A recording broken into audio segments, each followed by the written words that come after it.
అత్తయ్య గారు, మీరు చెబితే ఆయన వింటారు కాబట్టే రోహిణికి బంగారం చేయించాలని చెప్పి మీరు కూడా ఒక్క మాట ఆయనతో చెప్పండి అత్తయ్య గారు. అప్పుడు ఆయన నా మాట వింటాడు. పెళ్ళికి ఇంకా సమయం చాలా తక్కువగా ఉంది.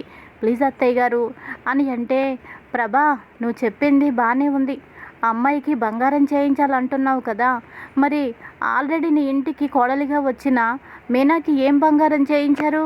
రోహిణికి బంగారం లేకపోతే అవమానం, నలుగురి దగ్గర తలదించుకోవాల్సి వస్తుంది అంటున్నావు.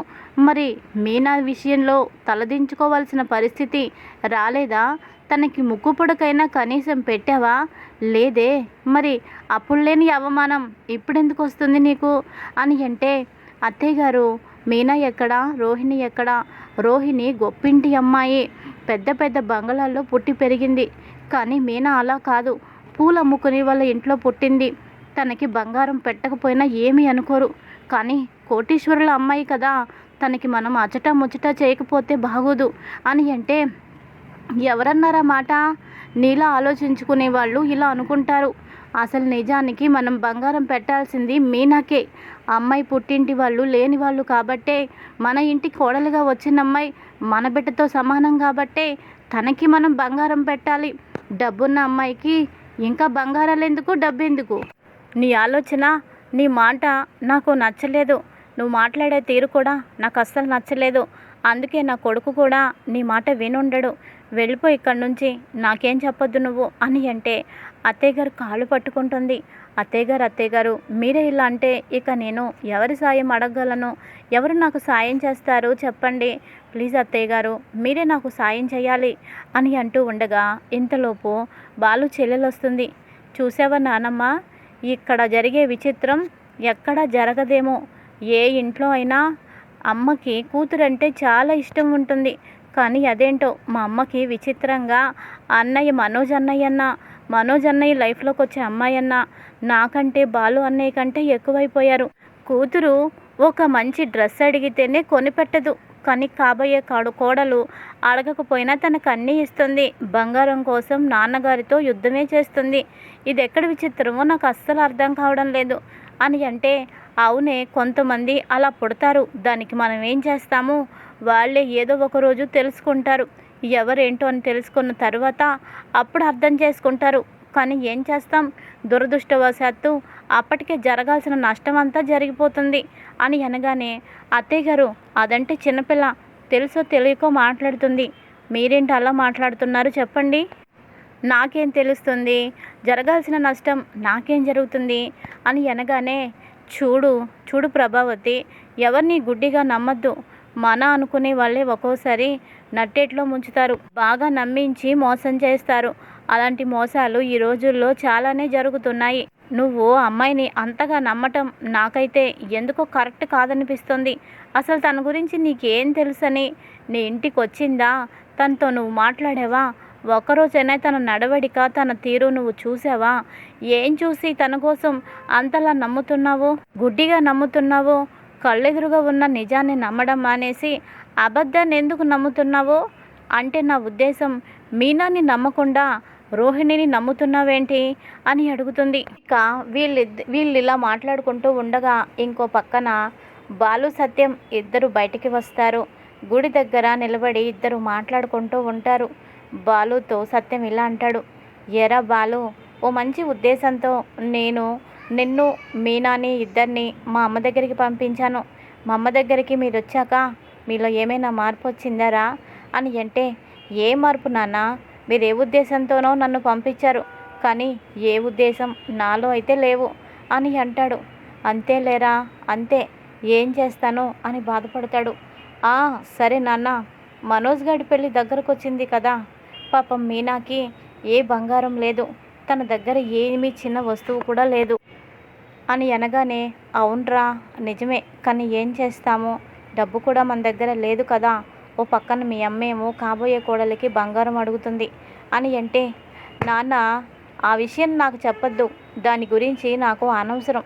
నేను చెప్పేది నువ్వు విను. నేను నెల కొంచెం ఇన్వెస్ట్ చేశాను బంగారం మీద. ఇప్పుడు బంగారం తీసుకునే టైం వచ్చింది. మీనాకి నెక్లెస్ తీసుకుందు రా నాన్న ఎప్పటి నుంచో స్కీమ్ కడుతున్నాను, ఇలా ఎప్పుడైనా అవసరం వస్తుందని. మీనాకి పెళ్ళిలో వట్టి మెడత బాగుండదు. అయినా మన ఇంటికి వచ్చిన కాబోయే కోడలికి ఏదైనా బంగారం పెట్టడం ఆనవాయితీ. కానీ మీనాకి ఏమీ పెట్టలేదు. అందుకని తన కోసం నేను స్కీమ్ కట్టాను. పదనాన్న సెలెక్ట్ చేద్దువు కానీ తనకి నెక్లెస్ అని అనగానే ఇక బాలు చేసిన పనికి మురిసిపోతాడు సత్యం. నిజంగా నువ్వు ఎంత మంచివాడివి. భార్య అంటే నీకు ఇష్టమే. ఓ ఆడపిల్ల, తనకి ఆశలుంటాయి, తనకి కోరికలుంటాయి, ఇష్టాలుంటాయి అని తెలుసుకొని నువ్విలా చేస్తున్నావు. నిజంగానే నువ్వు మంచివాడివి. మీనా అంటే నీకు ప్రేమ ఉంది, కానీ ఆ ప్రేమ నువ్వు బయట పెట్టడం లేదు. తనంటే ఇష్టం ఉంది కాబట్టే ఈరోజు తన కోసం ఓ నెక్లెస్ని నువ్వు కొనిస్తున్నావు. నీ భార్య నలుగురిలో చులకన అవ్వకూడదని, తను గౌరవంగా గొప్పగా ఉండాలని ఆలోచిస్తున్నావు చూడు. ఇదేరా ప్రేమంటే అని అంటాడు. అదేం లేదులే నాన్న, రాను ముందు అని చెప్పి ఇక గోల్డ్ షాపుకు తీసుకువెళ్ళి స్కీమ్ అయిపోయింది కదా, మేము ఐటెం తీసుకోవడానికి వచ్చాం అని అనడంతో తీసుకోండి సార్, ఏం కావాలి అని అనడంతో ఇక మీనాకి ఓ మంచి నెక్లెస్ సెలెక్ట్ చేస్తాడు సత్యం. ఇక నాన్న, నాకు కొంచెం ఫ్రెండ్స్తో పనుంది, నువ్వు ఈ నెక్లెస్ తీసుకువెళ్ళి మీనాకి ఇచ్చేసే అని అంటాడు. సరేరా అని చెప్పి ఇక బయలుదేరతాడు. అప్పటికే సుశీలమ్మ ఇంకా ప్రభావతి అందరూ మాట్లాడుకున్న సమయంలో సత్యం మీనా, అమ్మ మీనా అంటూ వస్తాడు. ఏంటి మామయ్య గారు, కాఫీ ఏమైనా ఇవ్వాలా అని అంటుంది. అక్కర్లేదమ్మా, ఇప్పుడే నేను బయట తాగొచ్చాను, నువ్వు ఇలా కూర్చో, ఇదిగో ఈ నెక్లెస్ తీసుకో అని అంటాడు. మీనాకి నెక్లెస్ ఇవ్వడంతో ప్రభావతి షాక్ అవుతుంది. ఏంటి, కాబోయే కోడలికి నేను బంగారం కొనమంటే మీనాకి కొన్నాడేంటి? డబ్బులు లేవని చెప్పి మీనాకి బంగారం కొనటానికి మాత్రం డబ్బులు ఎలా వచ్చాయి అని చెప్పి కోపంతో ఇక మీనా దగ్గరికి వచ్చి, ఏంటండి ఎలా కనిపిస్తున్నాను, ఆటలాటలుగా ఉన్నాయా, ఏం మాట్లాడుతున్నారు, ఏం చేస్తున్నారు మీరు? కాబోయే కోడలికి బంగారం కావాలని నేను అడిగితే మీనాకి బంగారం కొనిచ్చారేంటి? అసలు ఏమనుకుంటున్నారు మీరు అని మీనా చేతిలో ఉన్న నెక్లెస్ బాక్స్ని లాగేసుకుంటుంది. అలా లాగేసుకోగానే వెంటనే సత్యం ఆ బాక్సుని లాక్కోవాలని చూసినా ఇక ప్రభావతి ఇవ్వకుండా అలాగే పెట్టేసి ఇలా అంటూ ఉంటుంది, నా మాట మీకు లెక్కలేదు, ఏం చేసినా చెల్లుతుందని మీ ఇష్టారాజ్యం చేస్తున్నారు. అయినా నేను అడిగానని చెప్పే కదా పంతంతో మీనాకి నెక్లెస్ కొన్నారు.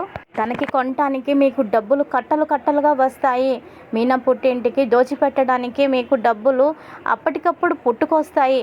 కానీ నేను అడిగితే చిన్న చిన్నవి కూడా మీరు చేయరు, కాదంటారు.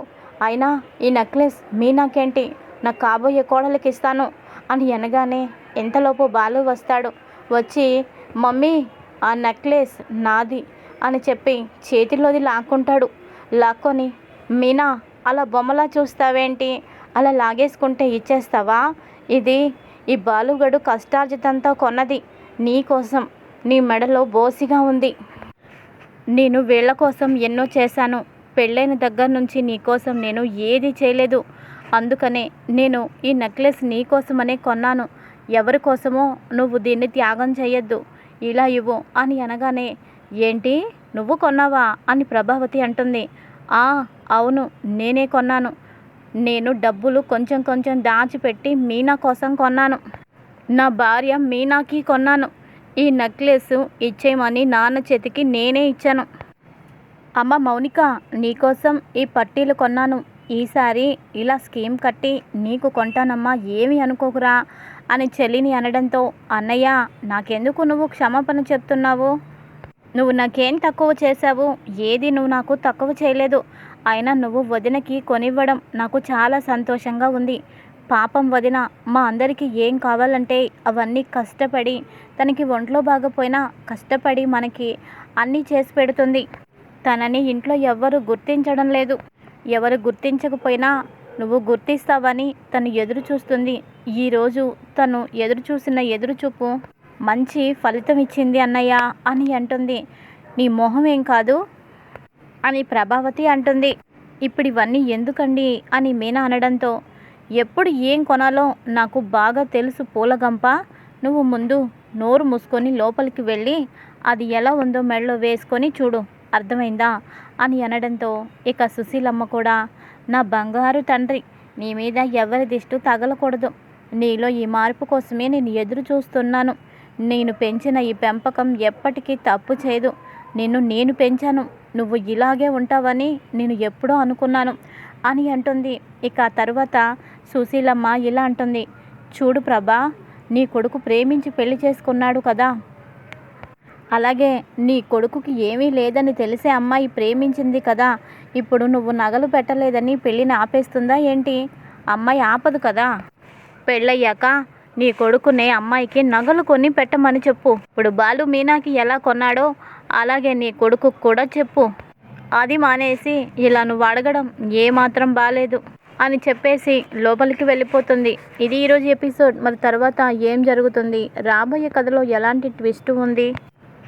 రోహిణికి పెళ్ళయి పిల్లాడు ఉన్నాడు అన్న విషయం మీనా తెలుస్తుందా? అలాగే బాలుకి తెలుస్తుందా? ఎవరికి తెలిసినా మరి వాళ్ళు ఏం చేస్తారు? ఈ పెళ్ళిని ఆపుతారా, లేదంటే పెళ్ళి జరిగిపోతుందా? ఏం జరగబోతుంది? ఇవన్నీ రాబోయే ఎపిసోడ్స్లో తెలుసుకుందాం.